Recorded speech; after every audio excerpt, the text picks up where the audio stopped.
wabarakatuh. Alhamdulillahilladzi allafa baina qulubina fa asbahna bi ni'matihi ikhwana. Wassalatu wassalamu ala habibina wa rasulina Muhammadin sallallahu alaihi wasallam alladzi naj'aluhu qa'idan wa imama wa ala alihi wa ashabihi wa atba'ihi wa man alladhina yattakhidhuna al-Qur'an manhajan qawiman wa sanima. Qala Allah Ta'ala fi kitabihil karim, a'udzu billahi minasy syaithanir rajim. La tajidanna ashaddan nasi adawatan lilladzina amanu al-yahuda walladzina asyraku wala tajidanna aqrabahum mawaddatan lilladzina amanu alladzina qalu inna nasara dzalika biannahum qissisina wa ruhbana wa annahum la yastakbirun. Shadaqallahul azim. Surah Al-Maidah ayat 82. Alhamdulillah wa syukru ala ni'amillah.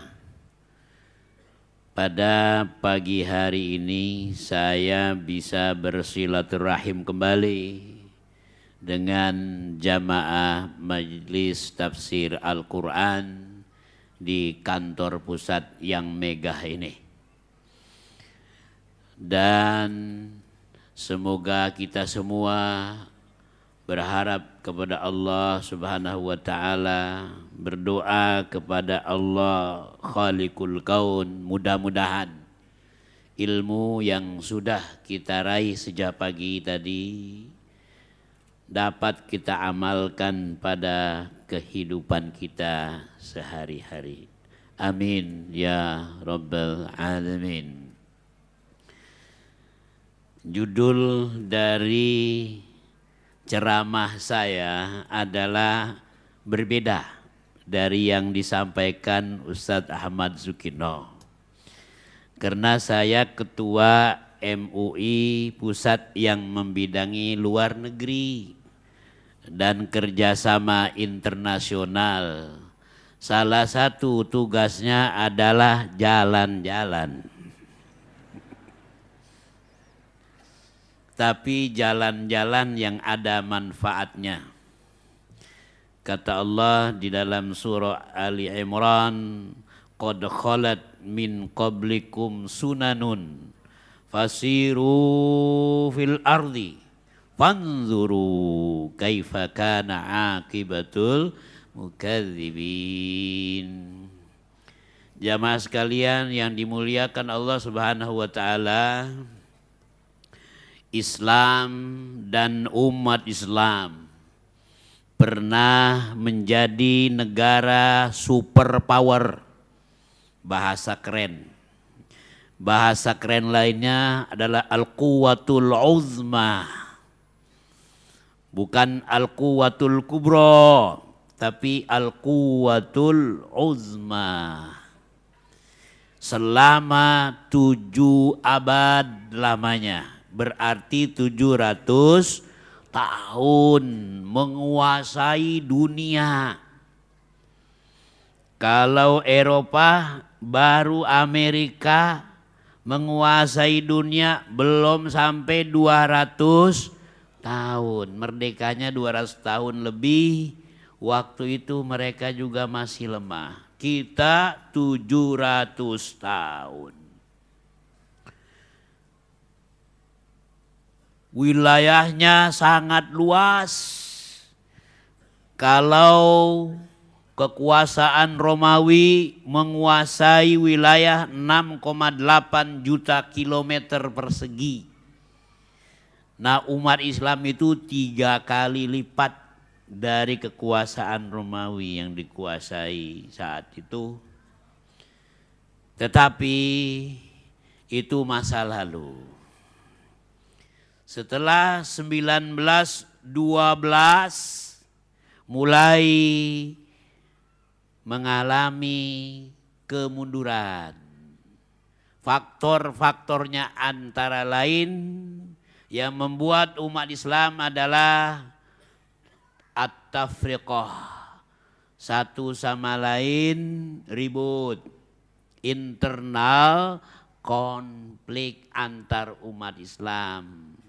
Maka tahun 1924 khilafah Islamiyahnya jatuh. Selesai. Kalau sekarang ada yang ingin menjunjung kembali, mengusung kembali khilafah Islamiyah, alhamdulillah bagus. Tapi amunisinya harus kuat. Energinya harus kuat. Untuk itu pada kesempatan ini saya ingin mengajak jamaah sekalian buka surah Al-Maidah 82 tadi. Kata Allah, bukan kata para pengamat ahli di bidang hubungan internasional dan politik dunia, musuh kita itu ada 3. Ada 3 macam. Maka bahasanya Allah mulai latajidanna, pasti kamu akan menemukan orang-orang yang paling memusuhi kamu, adawah. Kamu mau ngapain saja dimusuhi, diem aja dimusuhi.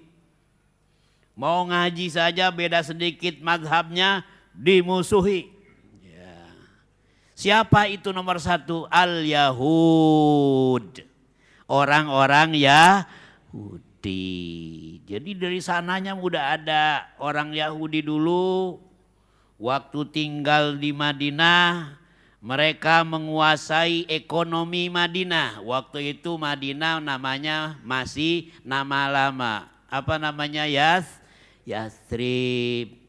Karena Yathrib nggak ada artinya, Rasulullah Shallallahu Alaihi Wasallam merubah nama Yathrib, menggantikannya menjadi Al-Madinah, lalu Al-Munawwarah. Artinya adalah kota metropolitan.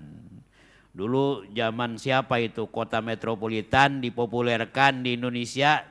Zaman gubernur DKI-nya yaitu Pak Ali Sodikin.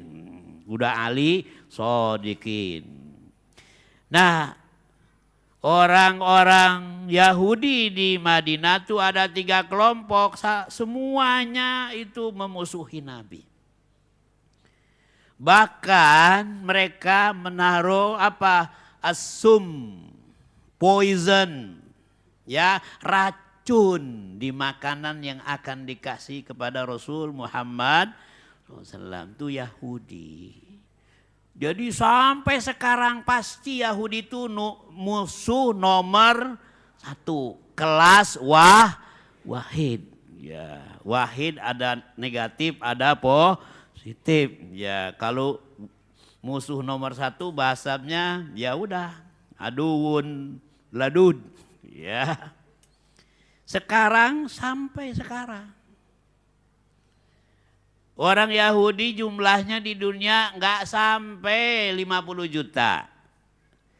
Tetapi orang Yahudi menguasai ekonomi dunia. Menguasai media, TV, koran, majalah, semua dikuasai oleh orang Yahudi. Orang Yahudi pintar, bikin apa? Idol. Kan ada sekarang penampilan apa? Indonesian Idol. Dari mana idol itu? Dari Yahudi. Kita ngikutin aja. Ya. Ada Arab Idol. Ya. Ada juga di Mesir, yang sempat belajar di Mesir ada Mesir idol. Ya, idol itu adalah idola.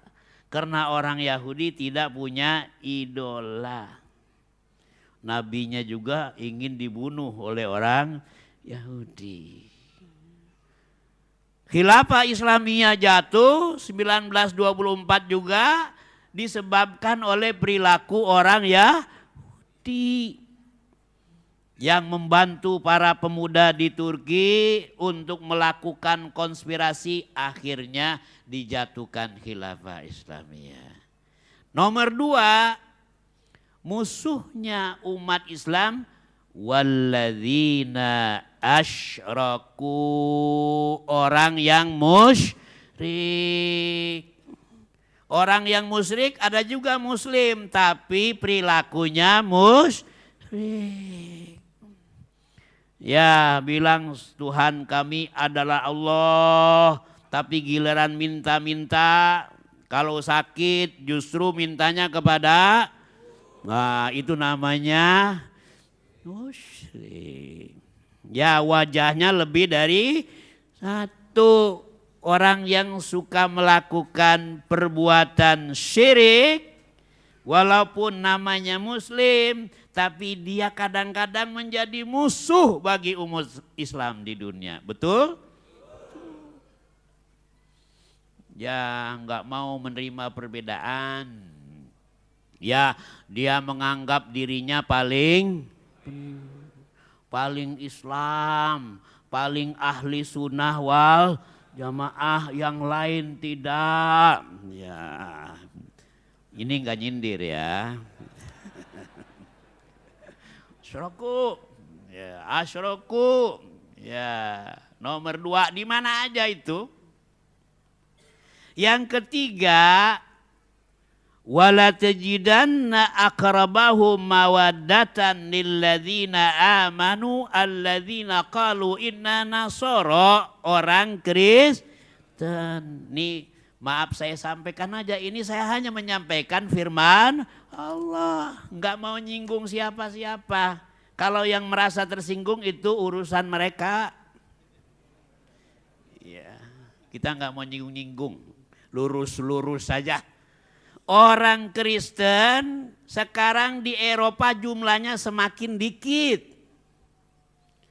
Di Eropa sejak komunisme hancur di kawasan Balkan namanya, jumlah umat Islam terus bertambah. Like mushroom, bagaikan jamur. Subhanallah. Sekarang orang muslim di Balkan, di Eropa, di Amerika naik jumlahnya 247% pertumbuhannya. Ini Allahu Akbar. Orang Kristen turun. Ya. Jadi kita nggak usah takut. Satu saat kita berharap benua Eropa menjadi benua umat Islam. Kita pergi ke sana nanti. Wah, kan kalau sekarang kan kalau disebut Eropa kayaknya orang Kristen, orang Yahudi. Sekarang Bapak dan Ibu sekalian, di Eropa itu agama Islam udah nomor 2 paling besar.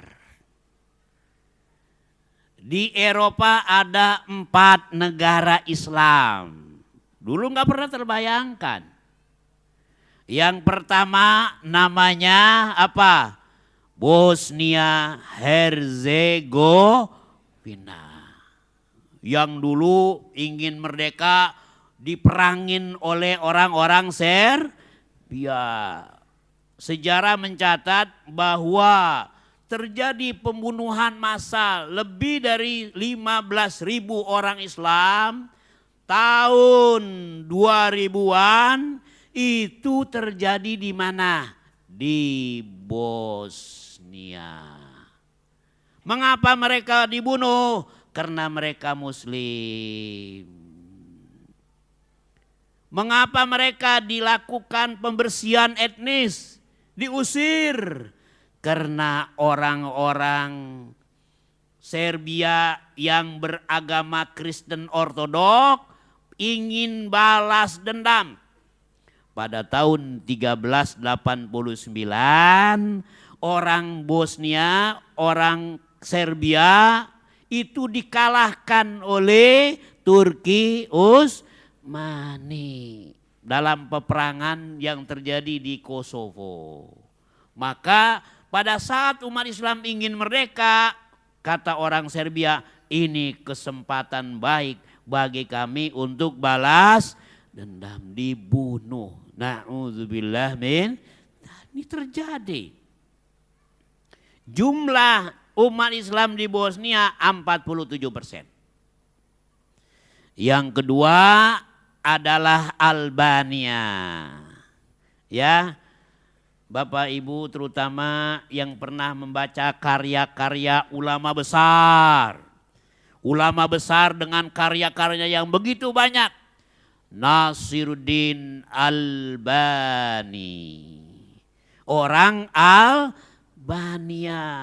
Ahli tafsir. Lahir di mana? Di Eropa. Sama Al-Imam Al-Qurtubi. Qurtubi. Dari mana Qurtubi? Dari Jawa Tengah? Qurtubi. Al-Qurtubi Cordoba. Ya. Qurtubi itu Cordoba. Karena lahirnya di Cordoba, bahasa Arabnya pakai nisbah Al-Qurtubi. Ya, beliaulah yang berijtihad menambahkan kalau kita menjadi khotib di sholat Jumat apa? Innallaha ya'murukum bil adli wal ihsan wa ita'i dzil qurba wa yanha 'anil fahsya wal munkar wal. Itu salah satu ijtihadnya Imam Qurtubi. Jadi nomor 1 Bosnia, alhamdulillah sekarang merdeka. Yang kedua tadi Albania itu jumlahnya 97%, maaf. 97%, Bosnia 47 sampai 48%. Yang ketiga Kosovo. Nah, Kosovo ini sebuah negara baru diakui oleh PBB resmi jadi anggota baru setelah 11 tahun perang dan berjuang. Kalau Timur setelah pisah dari Indonesia langsung diakui oleh PBB. Kalau umat Islam mau merdeka nunggu 11 tahun dulu. Nah itu 96% penduduknya dari 2,5 sampai 3 juta orang. Berarti subhanallah negara Islam di mana? Di benua Eropa. Jadi Bapak Ibu sekalian kalau mau ke Eropa nanti jangan takut susah mendapatkan makanan yang sekarang restoran halal sudah banyak. Yang bersyariah juga sudah banyak. Yang menggunakan jilbab sudah banyak. Aslinya orang Eropa, kaum wanita, Rusia, semua Eropa pakai kerudung. Itu aslinya. Karena kerudung cocok bagi wanita, terutama di musim dingin. Dia bisa menghambat jatuhnya salju yang berjatuhan di kepala. Nah ini Kosovo, 96%. Jadi masjid dulu di zaman komunis, ya itu nggak boleh ada masjid. Masjid dirubah menjadi apa? Museum. Menjadi apa? Night club. Menjadi apa? Menjadi tempat pertemuan rakyat. Itu dulu. Ini beberapa gambar saya waktu kunjungan ke Bulgaria bulan yang lalu. Ya, sebelumnya kami berkunjung ke Kosovo dengan Pak Din Samsudin, Ketua Umum Muhammadiyah dan Wakil Ketua Umum MUI. Nah, Presiden Kosovo itu perempuan muslimah. Ada enggak Presiden Amerika yang perempuan? Pernah enggak mendengar ada Presiden Amerika yang perempuan? Enggak ada. Jadi Islam lebih maju. Silakan, kalau memiliki kualifikasi wanita juga boleh jadi menjadi presiden. Nah itu Kosovo. Kosovo dulu adalah wilayah kekuasaan Turki Utsmani. Jadi masjid di sana harus pakai apa? Pakai menara. Jadi kalau Bapak Ibu pergi haji ketemu orang-orang Turki, orangnya gede-gede, ganteng-ganteng, cantik-cantik. Kalau datang belakangan mau duduk di depan. Orang Iran sama juga, gede-gede, ganteng-ganteng. Datang terlambat, nyalip terus. Nyalip terus lewat pundak-pundak kita. Mengapa orang Turki berani kepada orang Arab? Dulu Saudi Arabia di bawah kekuasaan Turki Utsmani. Jadi kata orang Turki, ente dulu pernah di bawah saya. Ya, bawahan saya. Lalu orang Iran bilang, tidak, dulu kamu juga di bawah saya. Kamu belum punya peradaban apa-apa. Apalagi orang Syiah, mereka bilang, saya ini cucunya Nabi, kamu bukan cucunya Abu Lahab. Kata mereka seperti itu, ya ini kelakar saja. Ya, kata orang Syiah, makanya orang Syiah ngotot kalau udah ke Madinah, dia pasti mau pergi kemana? Ke tempat makam ya, para sahabat di dekat Masjid Al-Munawwarah, ngotot mereka. Nah yang ketiga adalah Kosovo. Tapi sayang jamaah sekalian Bapak Ibu, pemerintah Indonesia belum mengakui kemerdekaan Kosovo. Waduh ini kenapa? Ada yang masalah nih. Ini udah hampir 20 menit ya. Ya. Tidak, kenapa Indonesia belum mengakui? Karena kata Jakarta, kalau kita akui Kosovo negara merdeka, maka nanti banyak provinsi-provinsi Indonesia mau merdeka. Contohnya apa? Aceh. Contohnya apa? Papua. Jemaah sekalian, 2 bulan yang lalu saya di Papua Barat mengisi acara musyawarah daerah MUI Papua Barat dengan Pak Gubernurnya Bapak Abraham Aituarai. Orang Papua asli. Dia sama-sama dulu belajar dengan Pak Prabowo Subianto di Amerika. Ternyata baru saya tahu umat Islam di Papua Barat mayoritas. Allahu Akbar. Dulu kita dengar orang Islam paling beberapa gelintir aja. Sekarang sudah 52%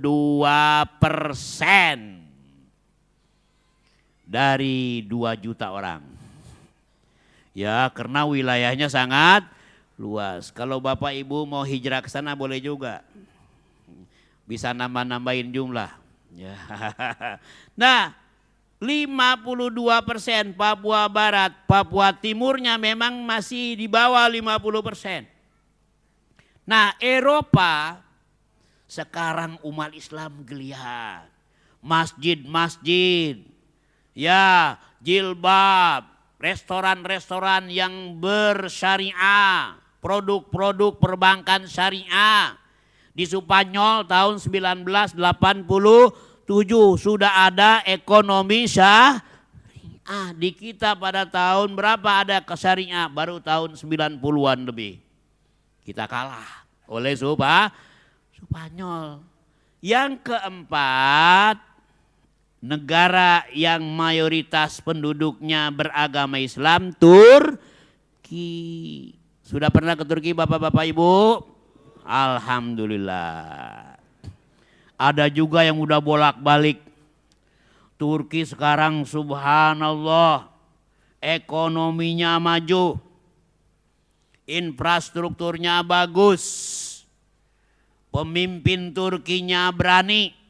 Melawan Israel juga dia berani. Ya, namanya Erdogan, bukan arogan. Namanya Erdogan. Maka dia bilang, kami tutup kedutaan besar Israel di Ankara karena Israel menyerang kapal kami yang membawa bantuan kemanusiaan. Marmara, tutup. Hengkanglah para dubes Israel ke negara masing-masing. Sekarang Israel minta maaf. Baru pertama kali Israel minta maaf. Nah, diusir, memang harus begitu. Islam itu harus kuat. Kalau kita lemah, kita diinjak, dilecehkan. Apalagi udah lemah fisik, lemah ekonomi, ya udah dianggap sampah masyarakat. Jadi Turki sekarang bangkit. Dia bangun universitas di mana? Di Bosnia. Bangun universitas di Kosovo, akan membangun universitas di Bulgaria. Subhanallah. Dan kita yang umat Islamnya 200 juta lebih, kira-kira mau bangun apa di Eropa? Kita sudah punya masjid, Masjid Indonesia di Bosnia. Kita punya masjid. Nanti juga kita akan bangun masjid di Bulgaria, di Kosovo, dan yang lain-lain.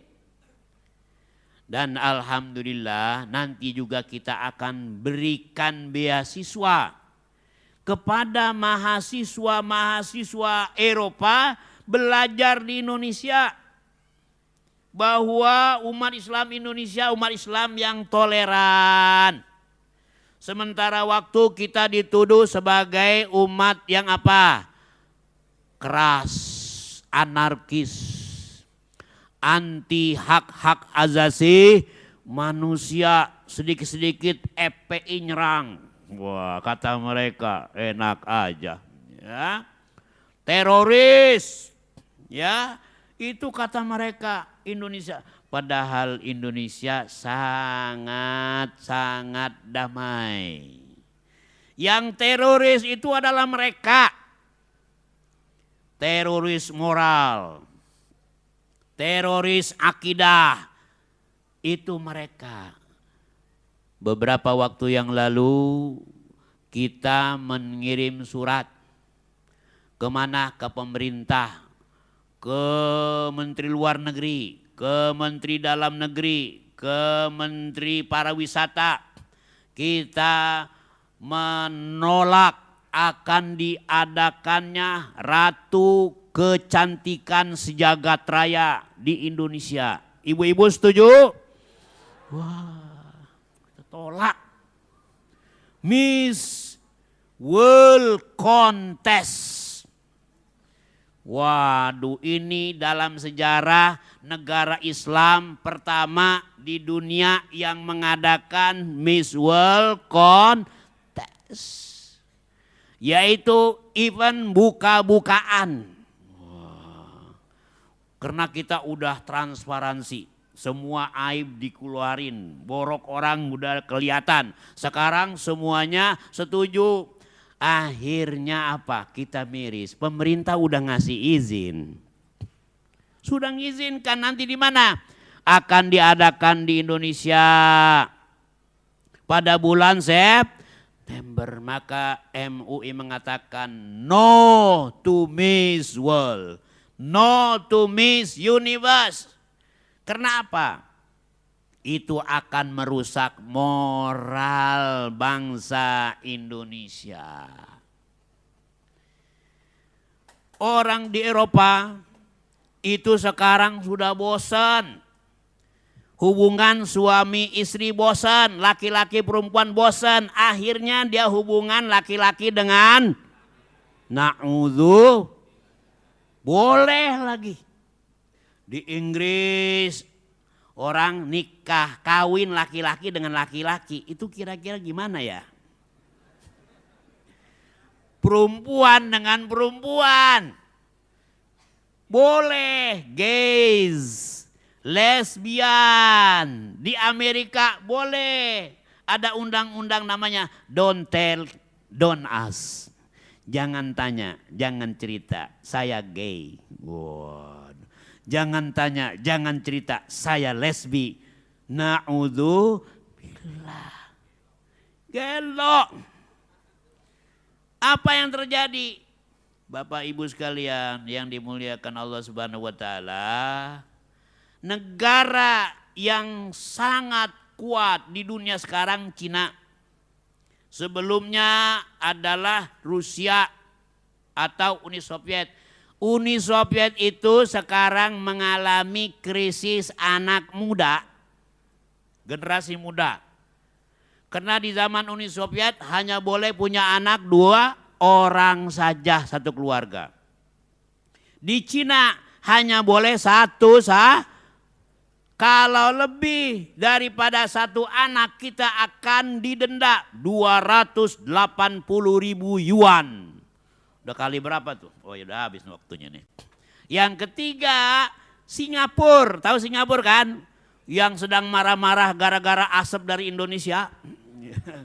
Padahal dia ngambilin pasir dari Batam. Giliran kena asapnya komplain. Ngambil pasirnya mencuri. Akhirnya pesawat Singapura juga 2 detik setelah terbang masuk wilayah Indonesia. Kita nggak komplain. Kita baik sekali. 2 detik aja masuk wilayah Indonesia. Kita tenang-tenang aja. Kotorannya dijatuhkan di Batam. Kita aman. Mau orang Islam itu begitu. Ya.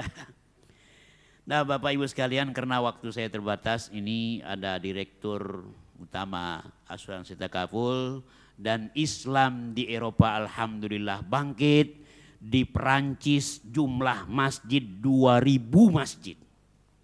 Di Bulgaria saja yang jumlah penduduknya 8 juta orang, wilayahnya seperti wilayah Jawa plus minus Bali dan Madura, itu umat Islamnya 20%. Jadi kita berdoa mudah-mudahan satu saat benua Eropa akan menjadi mayoritas penduduknya umat Islam. Para ahli mengatakan bahwa tahun 2048 insya Allah jumlah umat Islamnya 50%. Insya Allah. Jadi nanti kita habis umroh jalan-jalannya ke Eropa. Kenapa? Ketemu saudara kita sesama umat Islam. Dan sekali lagi saya mengucapkan banyak terima kasih karena bagaimanapun saya mengikuti perkembangan Eropa dari waktu ke waktu dan sekaligus mengikuti perkembangan Majelis Tafsir Al-Quran MTA melalui TV screen-nya, radionya yang sudah mengglobal dan sudah mendunia. Saya berharap dan atas nama Majelis Ulama Indonesia berharap bahwa kegiatan seperti ini perlu digalakan, diteruskan dan ditingkatkan. Sekarang yang sudah ada TV screen-nya Roja dan Majelis Tafsir Al-Quran, MUI sudah ada tapi masih kecil. Kayaknya MUI harus belajar dulu dari MTA. Dan kami terus mengingatkan kepada Bapak Ibu sekalian bahwa bulan depan adalah sudah bulan Ramadan. Gunakan bulan itu sebaik mungkin untuk melipat gandakan amal ibadah kita dan tunjukkan kepada bangsa di dunia bahwa umat Islam berpuasa dalam rangka ta'abbudan ilallah, tapi sekaligus juga untuk meningkatkan rasa solidaritas dan kesetia kawanan kita kepada umat Islam dan bangsa Indonesia. Dan insya Allah ke depan Indonesia bukan hanya jumlah muslimnya paling besar, tetapi juga kontribusinya ke dunia internasional juga akan sangat besar. Semuanya itu tidak mungkin menjadi sebuah kenyataan tanpa ada partisipasi semua elemen dan warga serta bangsa Indonesia di tanah air. Sekali lagi saya mengucapkan banyak terima kasih, dan paper ini sudah ada, nanti mungkin bisa dibagikan, dan satu saat kita akan menunjukkan kepada dunia internasional Indonesia pantas menjadi pemimpin dunia sekali lagi. Kita akan memberikan sebuah role model Islam yang tidak anarkis, Islam yang rahmatan lil alamin. Makanya kita menolak berbagai macam bentuk kekerasan, termasuk terorisme akhlak yang dibungkus atas nama Miss World. Jadi kita menolak karena merusak akhlak. Kalau memang bom meledak di satu tempat, walaupun kita ya menolaknya, paling yang meninggal hanya ratusan atau puluhan atau jumlah beberapa orang. Tapi kalau event buka-bukaan yang merusak moral, yang merusak berbagai macam tatanan sosial dan nilai-nilai budaya lokal, itu akan meracuni pola pikir generasi muda. Maka ibu-ibu sebagai penjaga gawang di dalam rumah tangga, jagalah generasi kita dengan baik, dan kalau bisa kita pantau anak-anak kita pada saat mereka menonton TV dan lain sebagainya. Ini saja materi dari saya. Sekali lagi sampaikan salam kami dari Majelis Ulama Indonesia untuk MTA. Seandainya di sana sini masih ada yang kurang senang, ya kita doakan ya, wa idza khotabahumul jahiluna qalu salama. Jadi kalau ada yang protes, maklum mereka belum tahu, maka kita doakan ya Allah berikan hidayah kepada yang protes kita, mudah-mudahan nanti mereka mendapat hidayah, jadi enggak protes lagi. Kalau kita marah itu justru akan menggunakan dan menghabiskan energi kita. Kalau kita berdoa, kita diam, kita sambut dengan penuh kedamaian, insya Allah itu tandanya kedewasaan MTA. Amin ya rabbal alamin. Terima kasih atas perhatiannya. Billahi taufiq wal hidayah wal ridha wal inayah wal afu minkum. Wassalamualaikum warahmatullahi wabarakatuh.